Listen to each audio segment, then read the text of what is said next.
I don't think the U.S.-Russia relationship has changed very much at all in the last 6 months to a year. I mean, it's certainly true that when Putin and Trump met in Helsinki for their first summit, the media went absolutely crazy, especially because of the long conversation that they had absent anyone but the translators, highly irregular, and because of the nature of some of Trump's statements in the press meeting that they had afterwards, which seemed to be far more solicitous of Russia than anyone else, certainly in the administration, would be. But it didn't lead to anything. Didn't lead to any concrete policy. Nothing came out of it. In fact, most recently, the United States, Trump announced that the United States will be leaving the Intermediate Nuclear Forces Agreement, the INF, which many American presidents have believed that the Russians have not been actually living up to their part of the bargain on. We have additional sanctions that are on Russia and more that are probably coming down because of the investigations into Russian cyber attacks and information attacks on the United States, which have not been as significant in the run-up to the midterm elections, but they are certainly still intervening to some degree in information warfare.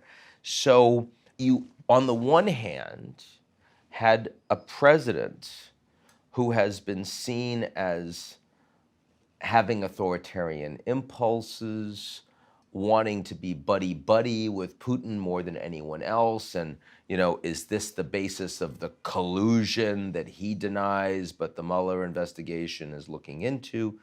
On the other hand, the reality of U.S.-Russia relations under the Trump administration is that it's about as broken as it has been under the Obama administration. There's very little prospect of that changing anytime soon. And even though Putin seems to avoid criticizing Trump personally, the level of ire that comes from Russia, even most recently announcing that they want to pursue a path of de-dollarization of their economy, is actually, you know, pretty significant in showing that these countries are not becoming friendly anytime soon.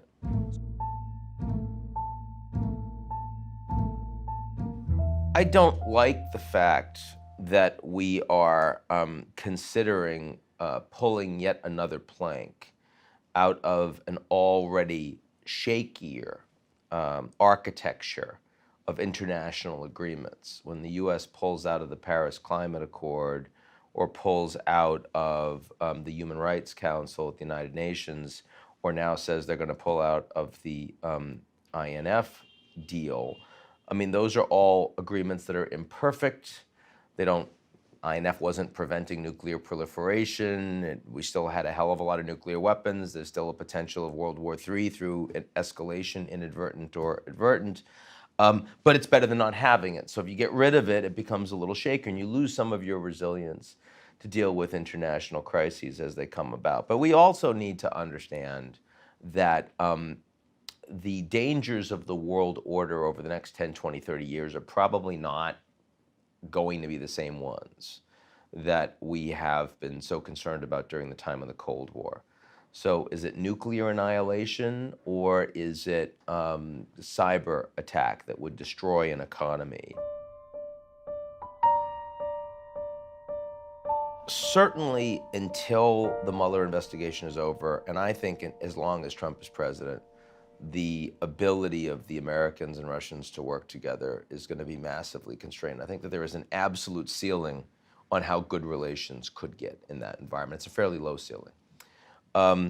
I think that in the future, both different leadership in the U.S., certainly the potential for different leadership in Russia, but also the reality of the geopolitical environment. If you look at what's happening in China, if we end up with what looks like an emerging Cold War in technology between the United States and China, it's not necessarily clear that Russia's on the Chinese side of that. They might be.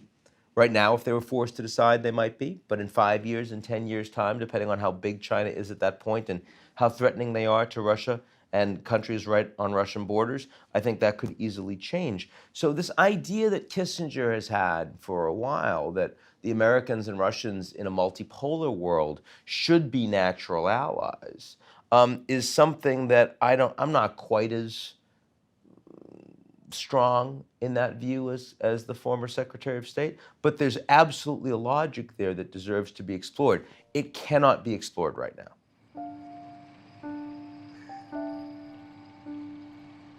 The American media in particular has zero understanding and zero interest in the fact that the Americans are responsible for a number of the significant problems in the U.S.-Russia relationship.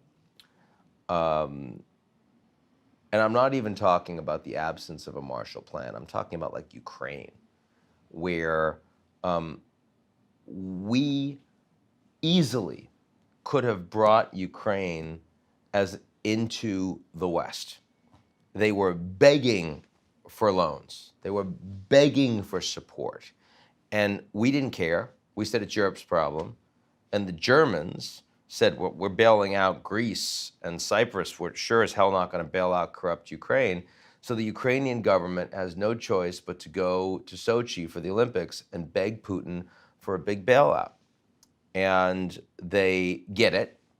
And the conditionality is to orient not towards Europe, but towards the Eurasian Union, which they were forced into because the Americans and Europeans didn't care.